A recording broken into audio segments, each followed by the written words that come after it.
Hey, I have been recently reading video game books, and that kind of sounds funny to say, but I have been maybe pulled away from actually playing video games more recently, and so I can put my audiobook in and listen to books about video games while I can't play. So I came into my local library tonight to get some more books about video gaming. This one is actually about the video game like enterprise, right? Like actually making video games. This one I'm probably not gonna check out. It's a cutesy, like romancy relationship book. But this is starting to become more and more popular too, right? Where people are writing stories, writing books about people revolving around video games, right? Just a couple years ago, Tomorrow and Tomorrow and Tomorrow, right, was a huge popular book revolving around the video game industry and the human relationships that are part of that. So this kind of stuff exists too, right? If you're in a relationship maybe with somebody who's not a gamer, they can sit and read next to you while you play video games. This is a great option. So I just finished Blood, Sweat, and Pixels.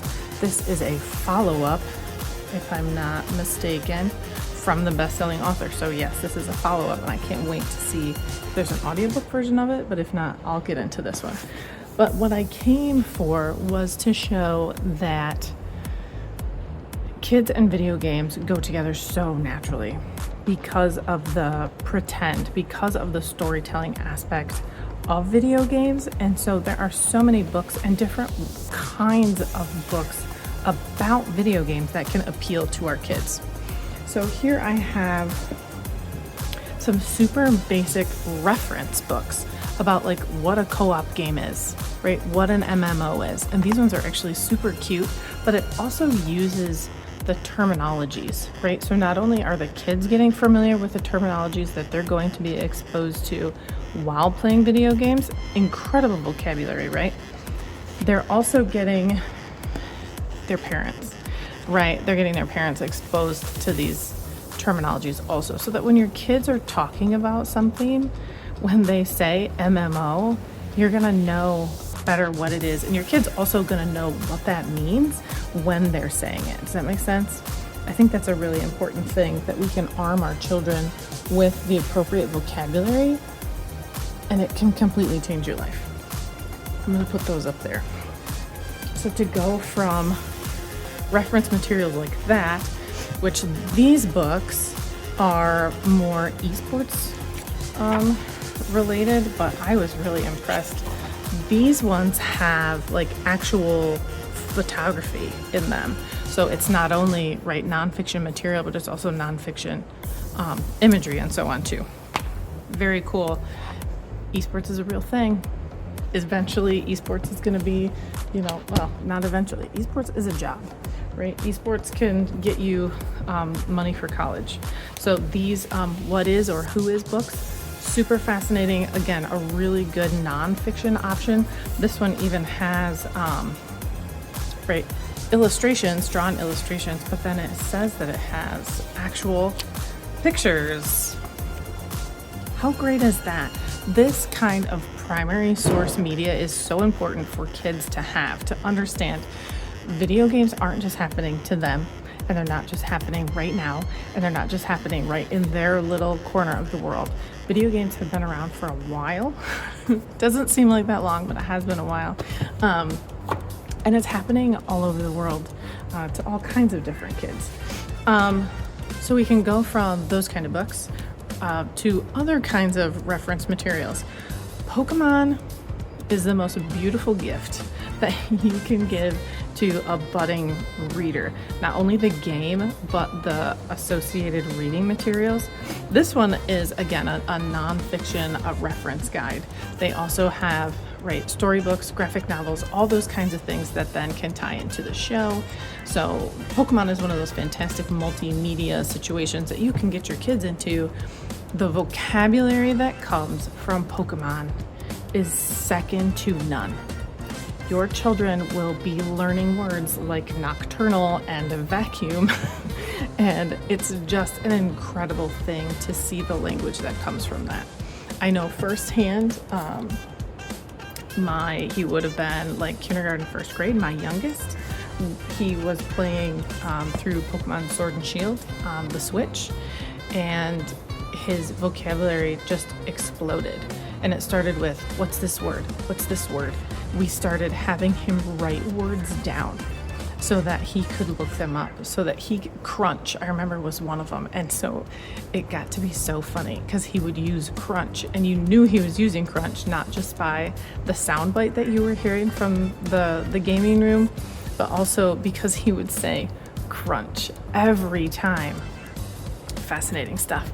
Again, is this a primary source? I guess it is, right? Because this is the primary medium. Oh, and then look inside. Ooh, Tetris, great choice. There are primary source materials, right? Actual pictures of the actual subjects being discussed. These kinds of things are cool. I know the Guinness Book of World Record books, again, a fantastic nonfiction source for kids that frequently put out, I don't know if it's annually, if they put out the gamer guides or the records books annually, but they're a great thing. They're super easily consumable, and for kids who can't get enough data, right, who want numbers, it's a wonderful place to start. So from books about video games to, I guess, more books about video games, but this is more fiction, right? This is a story told by an absolutely phenomenal author. These Minecraft books, is this The Mountain and there's The Island also. These are so good. I have read both of these out loud to my children. They're not bad. You, as a parent reading it out loud, I didn't hate having to read these. Very well written, structured in a very consumable story type way, but using the terminology from the world, right? So instead of a nonfiction about the terms and more like a reference guide, this is another level into the game where it's telling a story that would exist inside that world. And then we have kind of a step back away from video games itself. This isn't a video game. This is a story about a video game that's not actually a video game. So it's a story. It's fiction. And they're really fun and they're really silly. These are great starter books. It's graphic novel-y, but again, fantastic vocabulary comes in these kinds of packages.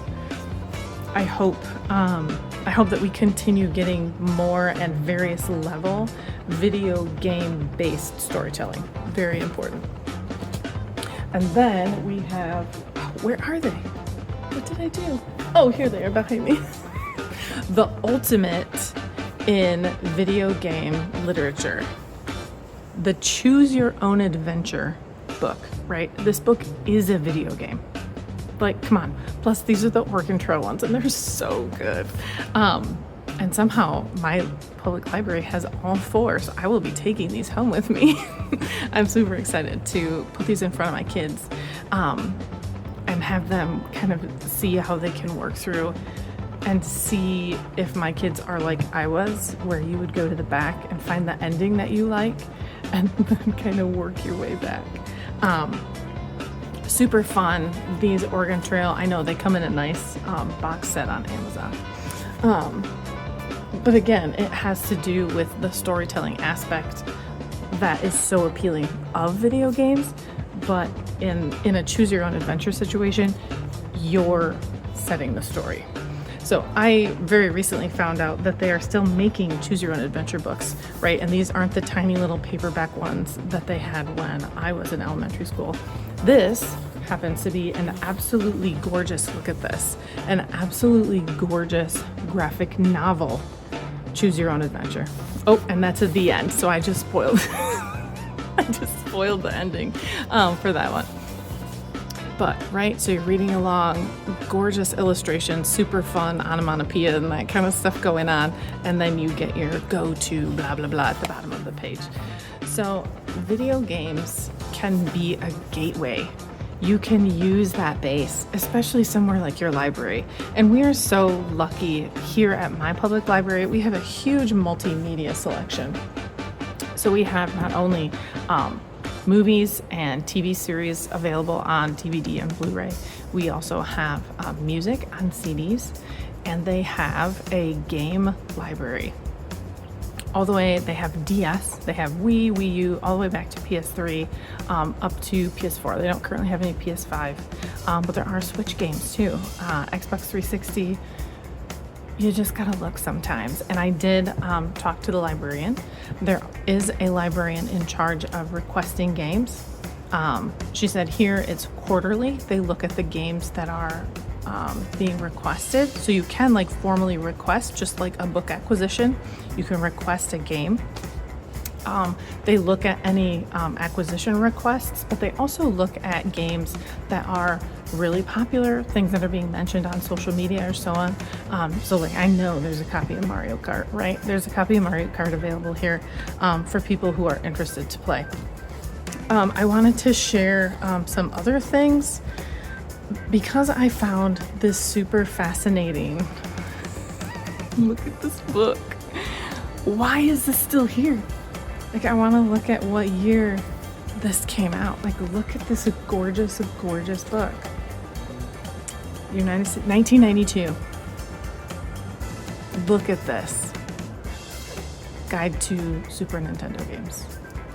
You never know what you're going to find if you go looking at your library. This was in adult nonfiction, by the way. And it's just gorgeous. There are some walkthroughs. Look at, there's even like screenshots. Baseball game. Like, come on. But to have these kinds of resources and to be able to potentially take your child or take yourself and go and meet with a librarian and say, hey, my kid likes these kinds of games. Maybe the librarian is going to be able to offer you other video games that those kids might like to play.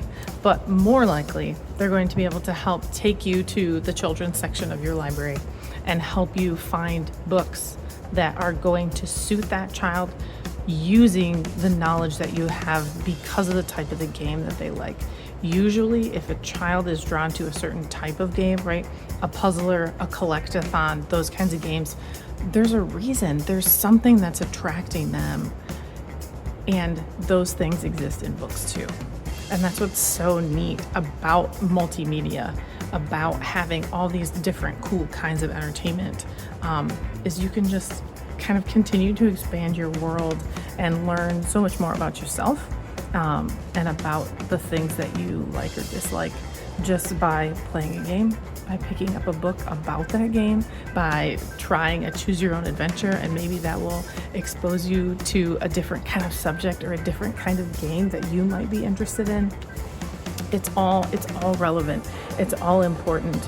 And as parents, as multimedia consumers, it's a really interesting world to live in, to be able to kind of have your people and help, again, curate the kind of information that they're taking in, and to be able to then continue to help them grow through their media, through their video games and their books.